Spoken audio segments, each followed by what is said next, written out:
Hello everyone, good morning. हे बघा, आज सकाळपासून पाऊस थांबलेलाच नाही. पण पाऊस थांबला नाही म्हणून कपडे वाळत घालायचे काही थांबणार नाही, ते तर करावंच लागणार. पण एक आहे की माझी छोटी मदतनीस आहे माझ्याबरोबर. पावसाने जरी डोकेदुखी वाढवली असली तरी या छोट्या मदतनीसामुळे थोडा दिलासा भेटला आहे. तिच्या चिमुकल्या हाताने कपडे जरी नीट अडकवले गेले नाहीत ना, तरी ते आईच्या हातात देऊन तिला किती आनंद मिळत आहे बघा. तिचं एक एक कपडा मला द्यायचं आणि खुश होऊन टाळ्या वाजवायचं काम सुरू आहे. खरंच लहान मुलं ही देवाघरची फुलं म्हणतात, ते काही खोटं नाही. छोट्या छोट्या गोष्टींमध्ये सुद्धा खूप जास्त खुश होतात लहान मुलं. कपडे तर वाळून झाले, पण आता सिंकमध्ये ढीग भरून भांडी पडली होती. एवढी भांडी बघून ना खरंच कंटाळा आला होता आणि सरळ झोपून जावंसं वाटतं. पण डोळ्यासमोर ही सिंकमध्ये भांडी फिरतच होती. त्यामुळे फ्रेश होण्यासाठी गरम गरम चहा चपाती खाल्ल्या आणि मग सर्व भांडी पटापट स्वच्छ धुवून काढले. पण माझं भांडी धुवायचं काम सुरू आहे आणि श्रीनूचं मात्र जवळ येऊन पाय ओढायचं काम सुरू आहे.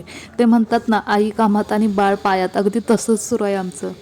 तर म्हटलं चला, कामं काय कधीच चुकली नाहीत, पण हिचं बालपण काय परत येणार नाही. त्यामुळे छान खेळण्यात रमले आणि तिलाही आई आपल्याबरोबर खेळते म्हटलं, अजूनच उत्साह वाढला आणि अशा प्रकारे आम्ही एकमेकींसोबत छान वेळ घालवला. अच्छा, चलो बाय.